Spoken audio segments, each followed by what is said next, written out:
Does your mind obsess about how other people see you? Please join us for this conversation through the wisdom of the Gene Keys, the Sabian Symbols, and the Wisdom Keeper Oracle deck to help us move into falling in love with our own authenticity and the authenticity of other people. Welcome to the Free to Be Free portal.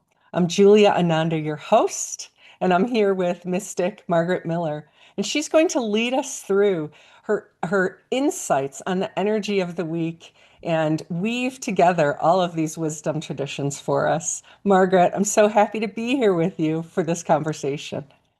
Thanks, Julia. I'm happy to be here as well, and always excited to see what unfolds. So today and this week, we'll be moving through the 12th gene key, which is the Shadow of Vanity, the Gift of Discrimination, and the Siddhi of Purity. And as I was preparing for this, there's so many different threads that I could pull and so many different directions that I could go with this. But I, I really like feeling into this because even though I don't have this gene key in my personal profile, we all, of course, have all 64 genes, and so 64 gene keys. So all of them are going to resonate with us at some level. But this one, this shadow of vanity is special in all kinds of different ways. And one of the ways that Richard Rudd in the Gene Keys book and in his audios talks about it is that it's uh the 12th gene in the human genome is a stop codon. And so it's like the end of a sentence. And it's where things end. And it has a deep level of mystery in it. And without going too far into that, I really feel mystified by this gene key every time I contemplate it. And the reason is, I think the reason is that the shadow of this gene key of vanity stays with us through all the way through the gift level and into the Siddhi. Like we don't really ever until a full level of enlightenment occurs, we don't ever really fully rid ourselves of our vanity.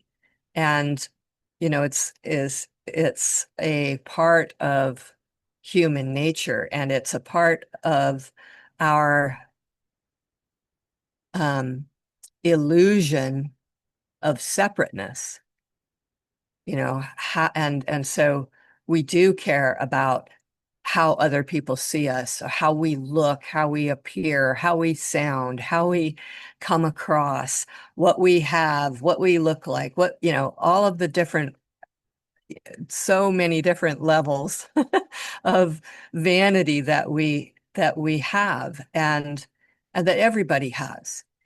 And that's always reassuring to me that, that I'm not the only one who struggles with this, that it's part of our collective consciousness. And so that vanity shows up in a lot of different ways. And of course, when we think of the word vanity, usually what people think of is that physical vanity, is how is my appearance, and what do I look like, and comparing ourselves to others and in that way, or and and really we're just wanting to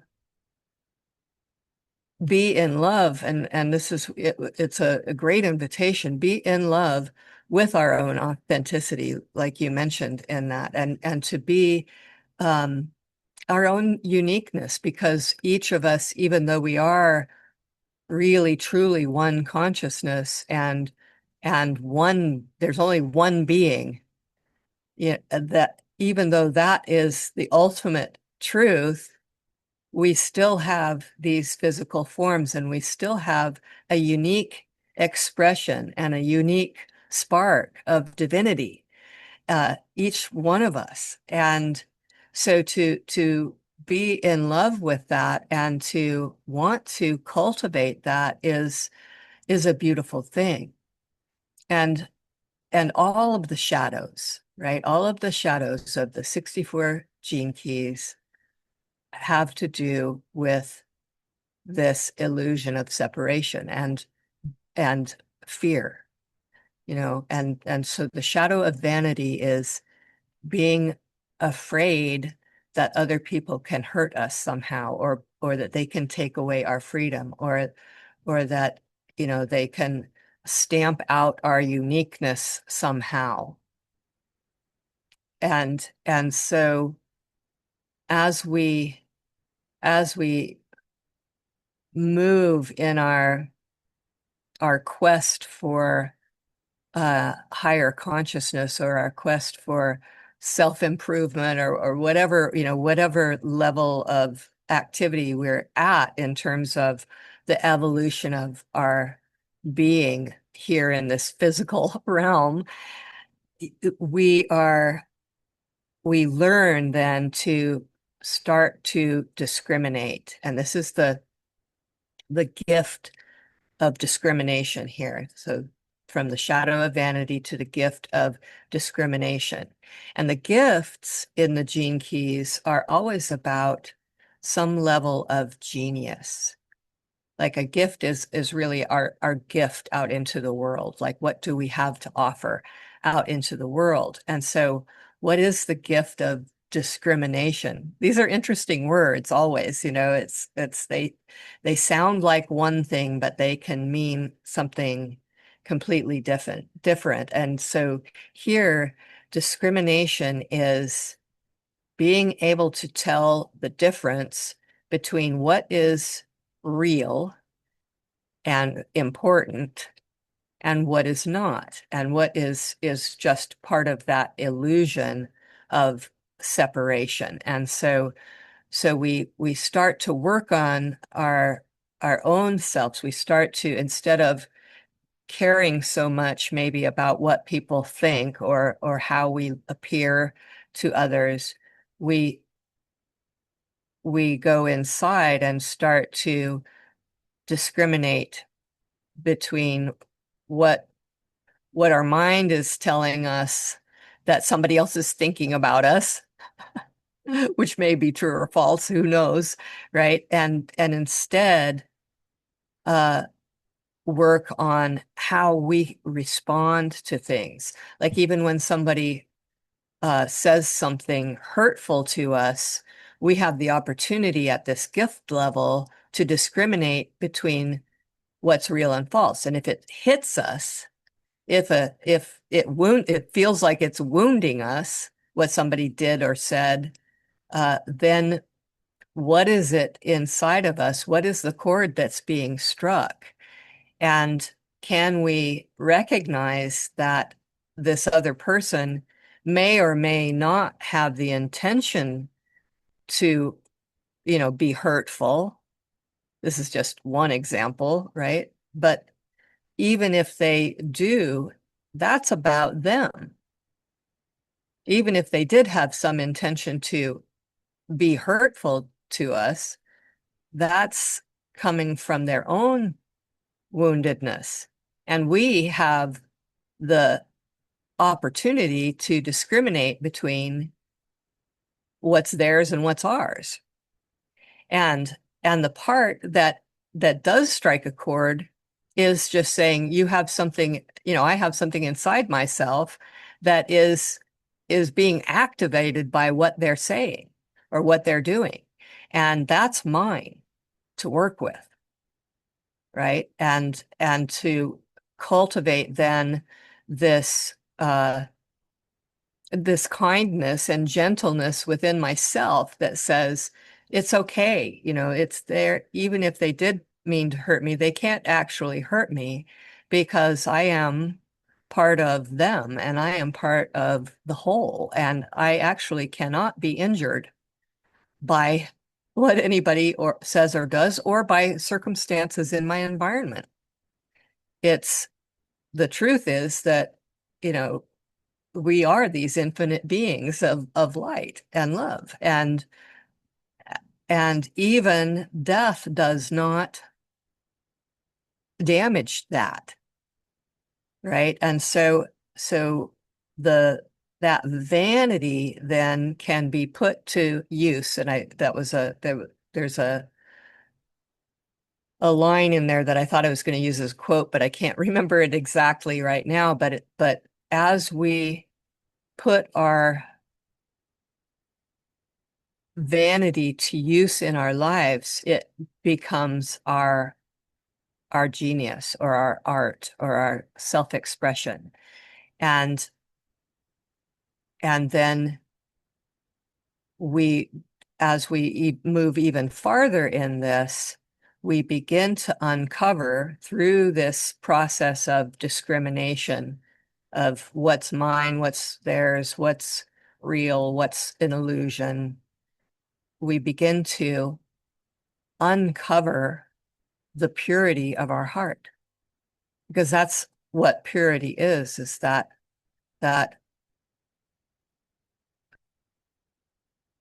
untouchable, unmovable love that is the basis of our heart, of our spiritual heart, right? And it is pure and untainted from, you know, you can see it in the infant, right? That purity of the newborn, and it's still there. It's still there all the way through our lives, and exists even beyond our death, right? That purity is the shadow. The shadow contains the Siddhi. And so that purity is always about love, right? It's always about the love of ourselves and others. It's always about love in its purest form. And so I want to share again I'm sorry, the Wisdom Keeper's Oracle deck, and the card for this one is very beautiful, Discrimination. And I want to read to you the wisdom story, because I've read the gifts and the questions for contemplations, but I haven't read one that talks about the wisdom story. And I think it's just a beautiful little journey through how vanity is transformed. So, my wisdom story. From birth, I was recognized as an old, wise soul. It pained me to see the brutality and maliciousness of humanity, and it was easy for me to see through the fears and folly of the people around me. Instinctively, I knew there was more to life, so I launched my spiritual search. For years, I studied with wise teachers, watched my thoughts, and mastered my emotions. As I progressed, my mind became clear, my expressions artful, and my communication immaculate. Everyone commented on my impressively calm and agreeable nature. I looked around me and saw people consumed by misguided efforts to look good and appear successful. I watched them blindly clinging to limited systems and beliefs, and I felt grateful that I was no longer caught up in such a sad, futile game. Until it hit me. Beneath my gratitude was pride, and even deeper than that, a subtle and elitist disdain for those who hadn't achieved the level of spiritual awareness and non-attachment that I had. The very vanity I saw in the world lived in me. With this realization came the next. The more I tried to transcend or reject my own vanity, the more subtly it shaped, shifted, and held fast to me. Once I befriended my very human need to feel special, I was able to appreciate its tremendous gifts and the essential role it plays in our shared creative evolution. So, does the need to feel special drive us forward in our creative efforts? I think so. This is why I'm kind of laughing here as I see myself in this so much. This drive to rid myself of my vanity and and how it just takes on more and more subtle forms. And you'll hear, people in on the spiritual path, on whatever spiritual path it is, discover this for themselves. It's like, oh, it's just another level of vanity when I think that I've reached the next level, and all these other people are down here, caring about all these superficial things that don't really matter. But here I am judging that, or here I am feeling some level of pride or vanity, thinking that I'm above that, when really it's just more of that. And it is, like you said, it is this, it's a very human need. We need to, we're in this mass of humanity, especially anymore in the world. There's billions and billions of us, right? And so this, the need to feel special may be even more pronounced. And it can drive us, at the shadow frequencies, meaning at the fear frequency, right? When we're afraid that that's going to be taken away from us somehow, we're going to do things that really aren't that helpful for us or anybody else, in order to feel special, in order to feel that, that but as we move into the higher frequencies and are operating through our own genius and our own authenticity, then that vanity still is there, but it is driving us to higher levels of consciousness, and it is driving us towards um, self-realization. It is driving us towards um, that purity of heart, to uncovering what's truly there, and that is that pure heart that And not only in ourselves, but in once we see that in ourselves, we have the eyes to see it in others. exactly. Then we're looking at the world through the eyes of love, and we see everybody else in their highest, purest heart, and recognize that we're all, operating at different times through the shadows and the gifts, and that all is well. That we do have our unique expression that can only come out when we come out of fear and begin to operate through our heart centers and through love. So yeah, I think that's really it's a beautiful contemplation. And I also, think that we always have to have a sense of humor about ourselves, and about that level of vanity um, that we might uncover in ourselves, and I do it every time we get on the podcast, because it's strange, to put yourself out there and see your face on the screen, and it challenges that very much. And and so everything becomes a very beautiful practice, right? And we can look at that in our lives.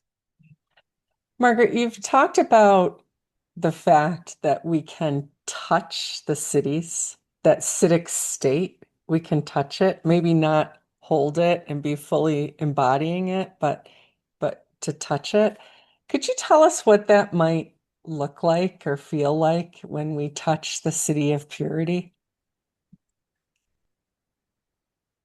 Well, I think that we just touched on it because the when when we are looking at the world and experiencing the world through the heart of love, through the eyes of love, through the purity of our own heart, everything is beautiful and everyone is beautiful, us and the other. And there is in any of the cities, the individual has dissolved. We are experiencing ourselves as a divine spark of the whole, not this individual consciousness, right? Not this individual expression, even though that still exists, right? We don't necessarily physically disappear, but that level of awareness disappears and we're not separate from each other. And my pure heart touches your pure heart, and that's all that there is to experience is this beauty of love. So Thank you for that description. That yeah, was lovely. Thank you. yeah. So with that, I think I will now move on into the Sabian symbols. We're still in the sign of Gemini. The sun is still moving through Gemini. And we are at uh, Gemini 24 when we begin this to move into this gene key of the 12th gene key of vanity, discrimination, and purity. And Gemini 24 is the Sabian symbol that says children skating on a frozen pond. Okay. And its interpretation is about using our inhibiting or challenging circumstances or environmental conditions for the development of our character.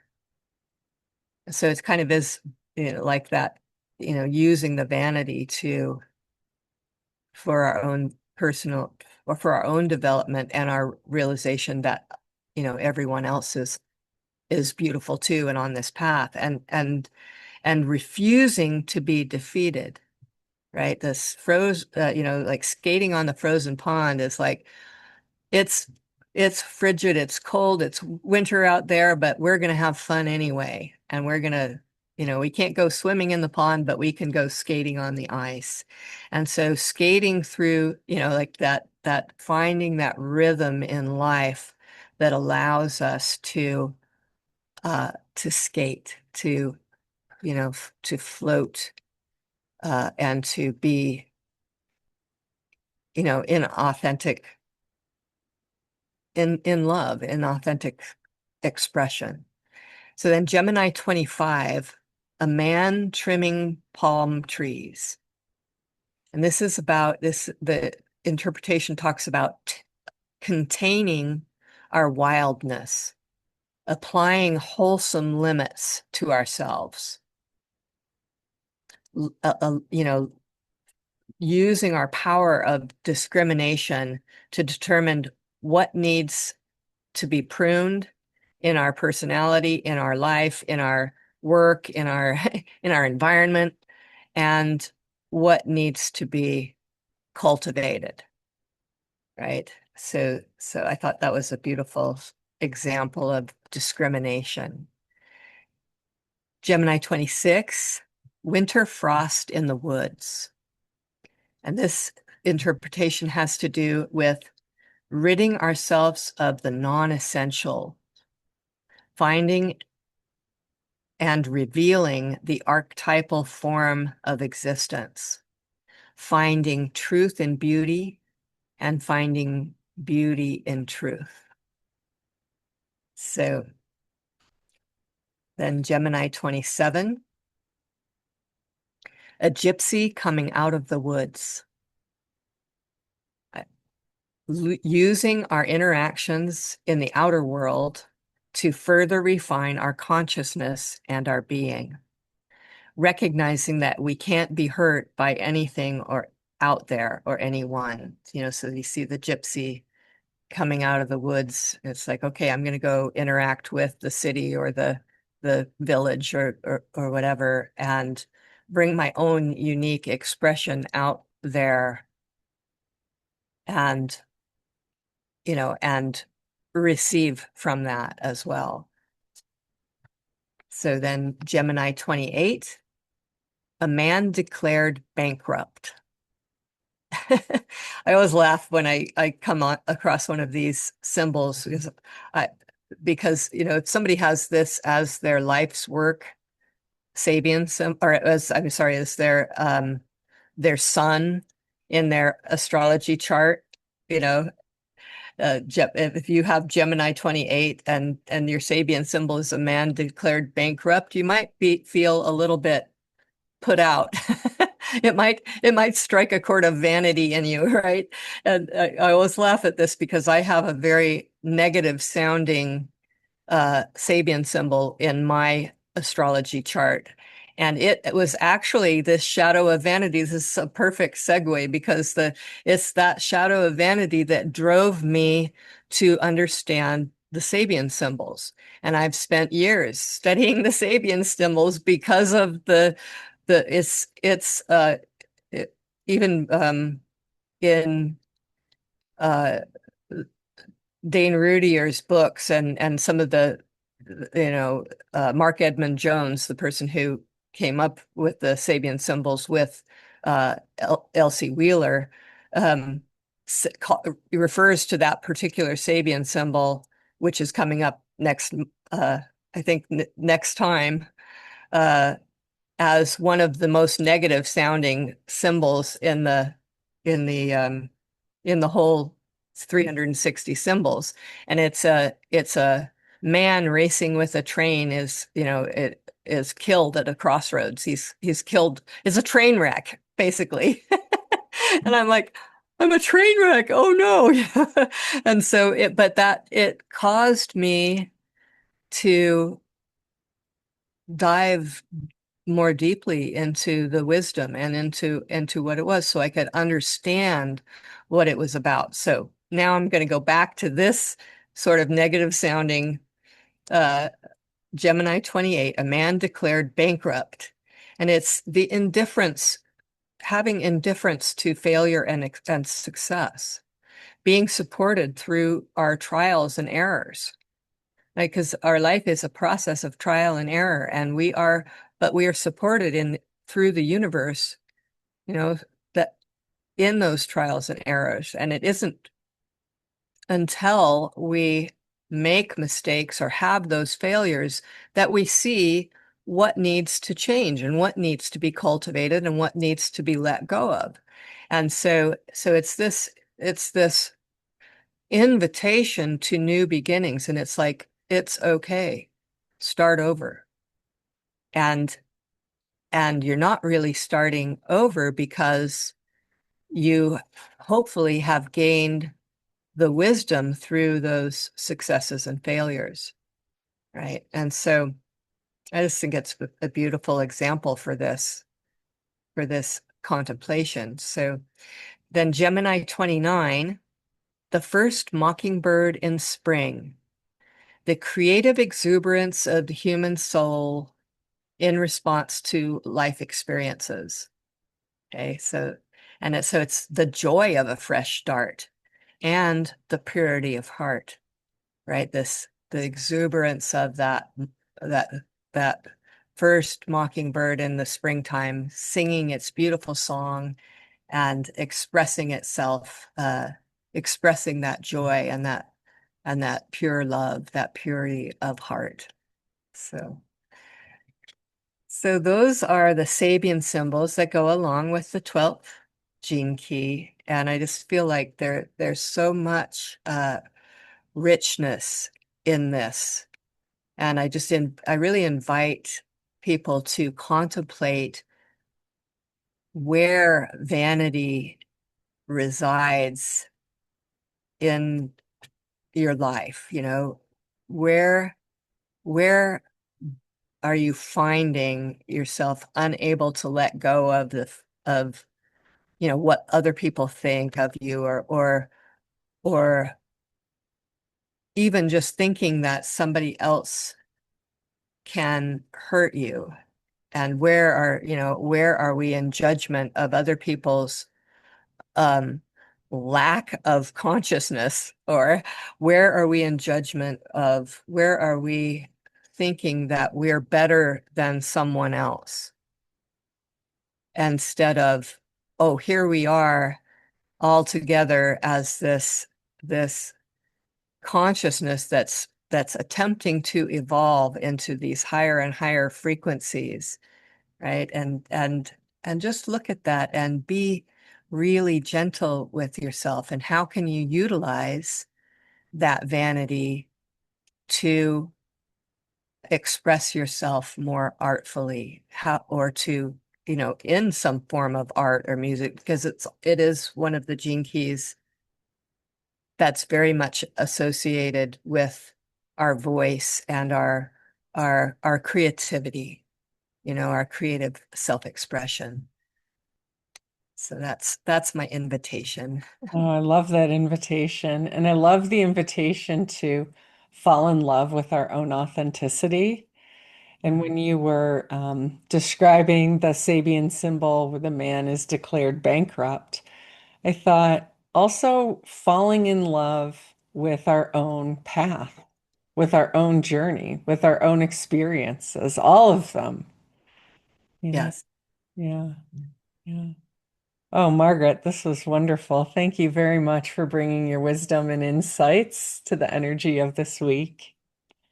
Yeah, you're so welcome. Yeah, Yeah. always. Yeah. And to our audience, please go ahead in the comments and tell us where vanity shows up for you and how you can use it artistically, creatively, and how you can use your discernment and move into these higher levels of expressing your own uniqueness. Thank you so much for joining us, and thank you, Margaret. Thanks. Bye-bye. Bye-bye.